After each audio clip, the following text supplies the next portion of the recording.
9h39 em Brasília. E agora, fique por dentro dos assuntos ligados ao direito imobiliário com o colaborador da Rádio Justiça, o advogado e presidente da Comissão de Direito Imobiliário OAB Minas Gerais, Dr. Quênio de Souza Pereira. Com a evolução da nossa sociedade, constata-se que os condomínios têm aceitado com tranquilidade que o morador tem o seu animalzinho de estimação. No entanto, o tutor do cão deve ter a sabedoria de tomar algumas providências a fim de evitar conflitos e indisposições dentro do edifício, uma vez que existem ali aqueles que gostam também dos caninos, mas os que se sentem incomodados pelos latidos ou por ter medo ali do animal. O bom senso deve prevalecer. A boa convivência deve ser amparada pelo respeito mútuo entre os condôminos, visando assim entender os pontos de vista de cada um, já que tudo tem um limite. E para tratar desse assunto sobre o convívio de animais de estimação, de cães dentro dos condomínios, um tema bem polêmico, eu tenho na linha o Dr. Quênio Pereira. Ele é nosso colunista aqui no nosso quadro Direito Imobiliário. Olá, Dr. Quênio, bom dia. Olá, Sérgio. Olá, ouvintes da Justiça. Bom dia. Dr. Quênio Pereira, que é advogado, colunista aqui no nosso quadro e também jornalista. Com grande prazer, Sérgio. Dr. Quênio, por onde podemos começar esse tema tão assim controverso que provoca as reuniões mais profundas, mais sérias dentro de um condomínio? Quais os cuidados, então, devem ter os donos de animais para que o bicho de estimação, o animalzinho, não atrapalhe a boa convivência dentro do condomínio? É um ponto básico, que a sociedade evoluiu, como você bem colocou, e os animais hoje fazem parte do nosso dia a dia, né? Tem pessoas que tratam os cães, os gatos, até como fossem membros da família. Então, o amor por eles é uma coisa muito saudável, né? Eles socializam com as crianças. Há uma série de fatores que realmente devem ser valorizados. O que acontece é que tem pessoas que têm esse amor pelos animais e tem outras que devem ser respeitadas, que também têm um certo pavor, têm um certo receio. Então, temos que compreender que essas pessoas que têm receio, elas não podem ser afrontadas no elevador. Então, se a pessoa entra com um animal dentro do elevador e tem outras pessoas que têm receio, isso tem que ser respeitado. Tem pessoas que têm o seu animal e vão trabalhar o dia todo e deixam o cão, né, sozinho dentro de casa e ele fica sentindo a falta do seu tutor. Então ele fica latindo. Quer dizer, tem que criar uma situação de verificar se o animal se adapta a esse tipo de comportamento do próprio tutor, que o deixa sozinho o dia todo. Há situações interessantes em que as pessoas elas têm o seu animal, já vi até pessoas de alto nível social, intelectual, achando que o fato dele fazer as suas necessidades na área comum, cabe ao faxineiro limpar. Quer dizer, ele cria uma situação desagradável no condomínio. Então as pessoas gostam dos animais, mas o seu tutor tem que agir de maneira tal a não gerar inconveniente, né? Ou não gerar uma certa repulsa. Não deixar o cão no jardim do condomínio para danificar as plantas, criar uma situação de evitar certos constrangimentos. Então, há pessoas que vão para a piscina ou para a academia com o seu cachorro. Então, está lá, a academia local, que é meio perigoso, porque tendo em vista que tem equipamentos pesados, né, então a pessoa acha que o cão ou outro animal passa a ser como se fosse uma pessoa também. Então, há um certo exagero e isso tem que ser analisado e a pessoa tem que refletir. Então, na prática é isso. Eu acho que há situações em que alguns condomínios, eles chegam a multar ou a repreender o tutor do animal, porque o próprio tutor cria situações inconvenientes. Então, tem que agir realmente com sabedoria, com bom senso e entender que a outra parte tem um direito de ter temor em relação ao animal. Eu faço a comparação em relação a isso no caso da lei antifumo, né? Então as pessoas querem ter o prazer de fumar, tudo bem, só que ela não pode usufruir do seu prazer, né, dentro de um local fechado, um restaurante, para atrapalhar o vizinho. Então, quer dizer, a pessoa gosta de cigarro, tem que respeitar o outro que também não gosta.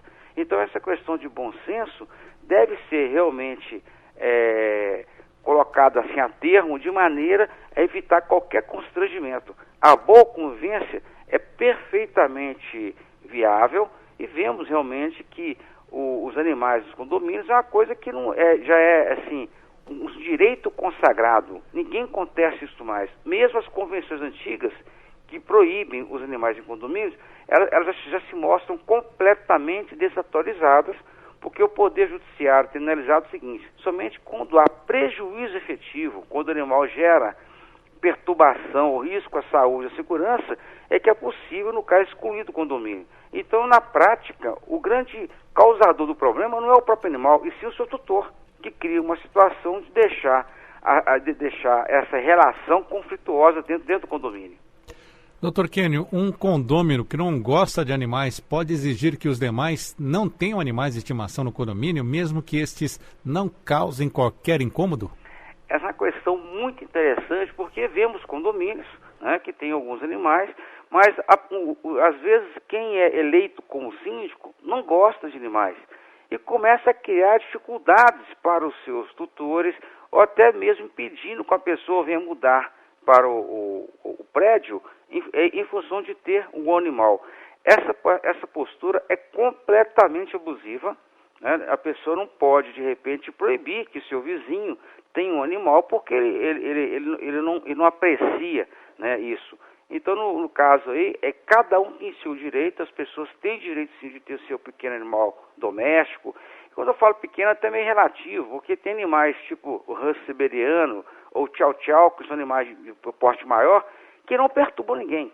Então a questão não é bem o tamanho, e sim realmente o comportamento do animal. Então o vizinho que não gosta de animais, ele não pode impor, né, essa situação para o outro. Então é importante compreendermos que todo mundo tem o direito de ter seu animal doméstico, mas o ponto-chave é que, se não causa incômodo, ninguém pode restringir.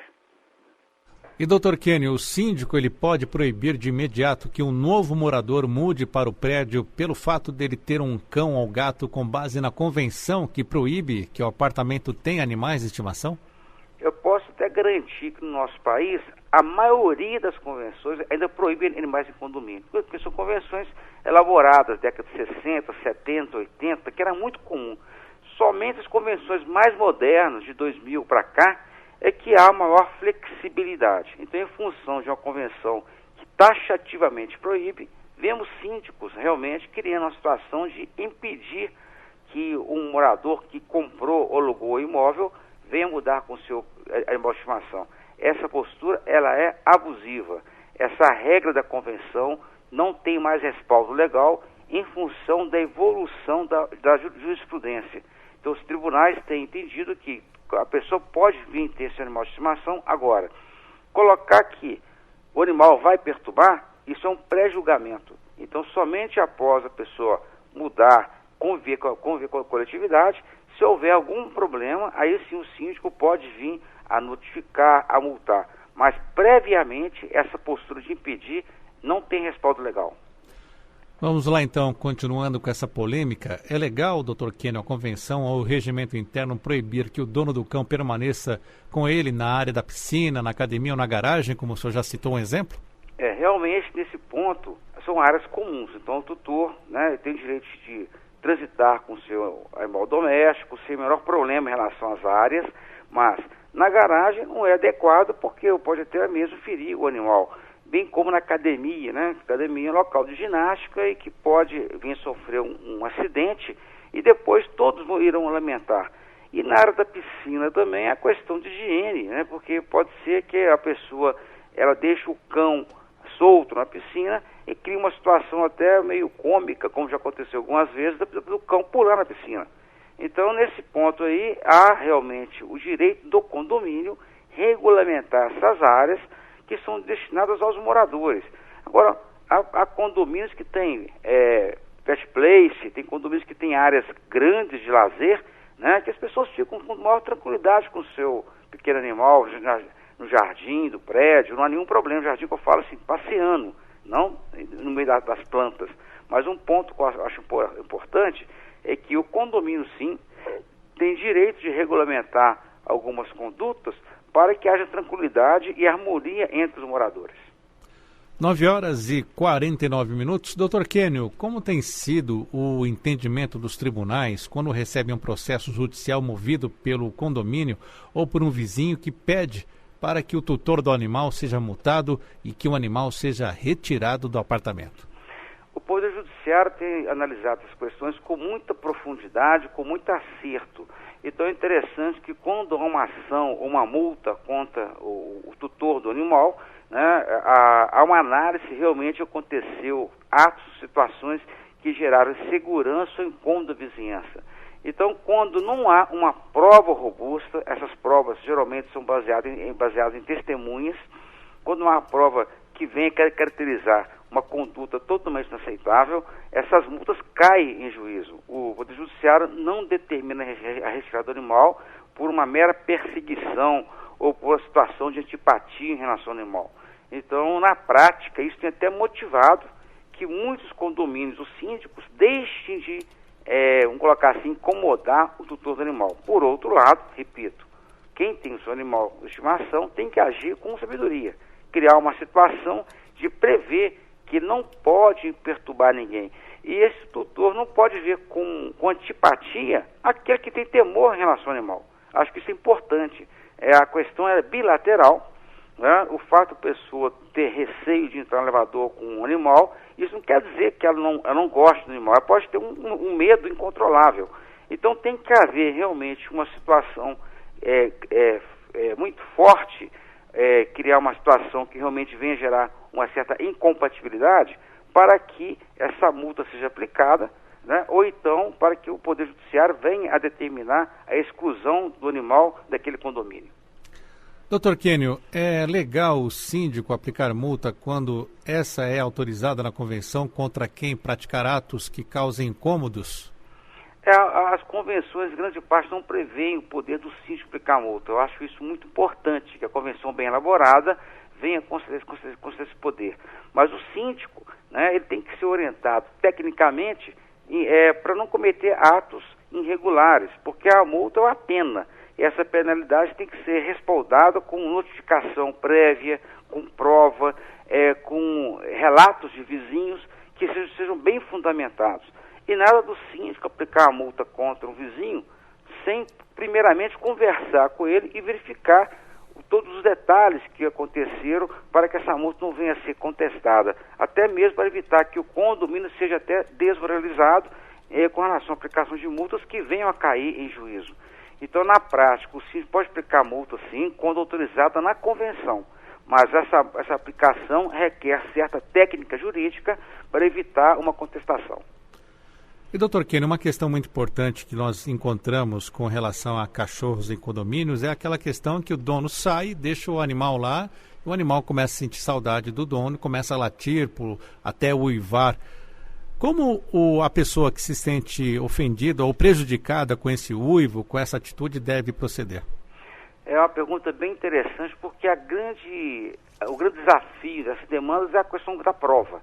Então, nada melhor do que aquela pessoa incomodada pedir um depoimento, uma declaração do síndico, ou do vizinho, ou então o próprio vizinho, ele pode até ser questionado em juízo, porque pode ser parte interessada em relação à retirada do animal.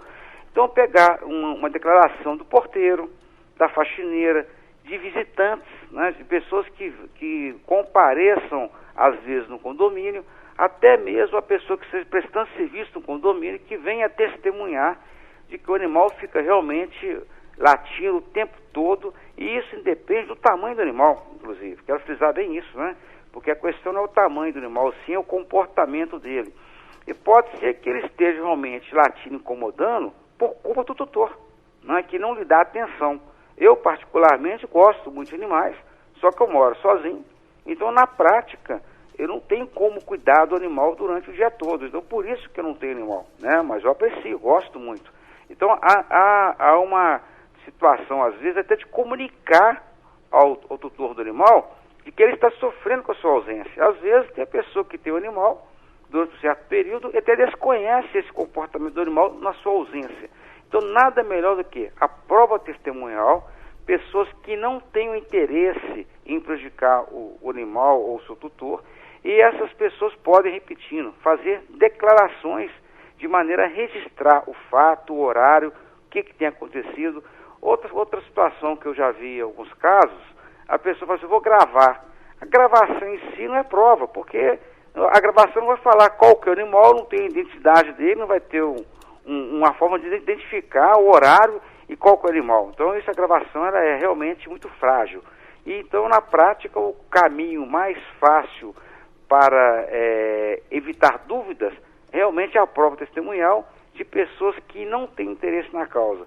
Então, pode ser que os empregados do condomínio venham a ser provas bem robustas em relação a isso. E, doutor Quênio, vamos lá, uma pergunta aqui que temos para finalizar.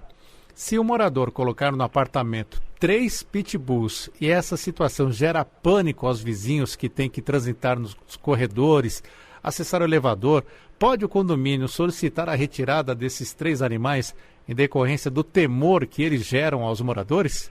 É um fato interessante que já fiz palestra sobre esse assunto e até aqui na capital mineira, em Belo Horizonte, teve um caso concreto de um proprietário que tinha 3 pitbulls no prédio e o juiz, de forma liminar, ao receber a ação, liminarmente determinou a retirada dos animais, porque realmente o proprietário, ele transitava com os 3 pitbulls sem focinheira, criando realmente uma situação completamente incompatível dentro do condomínio de convivência, e nesse ponto, realmente, eu acho que o Poder Judiciário agiu de forma adequada, porque nada como analisar o abuso do direito. Então, a questão é a pessoa ter o direito de ter seu animal no condomínio. Outra coisa é a pessoa ter 5, 6, 8 cães. Conheço um outro caso concreto, uma senhora que ela tinha quase 30 gatos. Então, isso cria realmente até odores dentro do condomínio. Quer dizer, então, na prática, quando há um abuso de direito, né, o vizinho, ele pode tomar providências para ver garantido o seu sossego e a sua segurança. Então, eu repito, aprecio animais, mas eu não entraria no elevador com 3 pitbulls. Então, o juiz, analisando essa questão, que seria um abuso de direito, determinou liminarmente, ou seja, já citou o réu, o tutor, já determinando a retirada dos pitbulls em função desse receio. E tem pessoas que acham, falam assim, mas o pitbull, ele não é violento, ele é um cão como outro qualquer. Agora, por outro lado, sem qualquer ideia preconcebida, o que nós vemos no dia a dia na mídia, né, são ataques, né, de alguns animais a pessoas, e grande parte são pitbulls. Então, há um receio nesse sentido, e esse receio do condomínio, ele merece ter o respaldo do Poder Judiciário em relação a evitar o risco.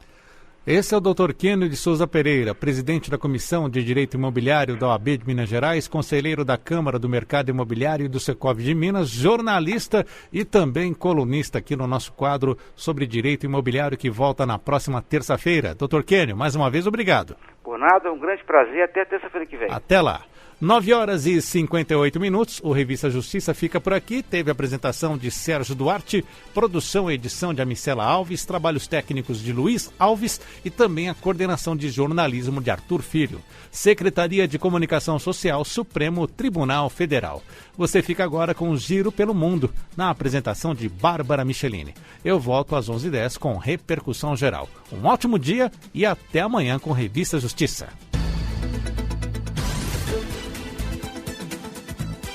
A Rádio Justiça apresentou Revista Justiça.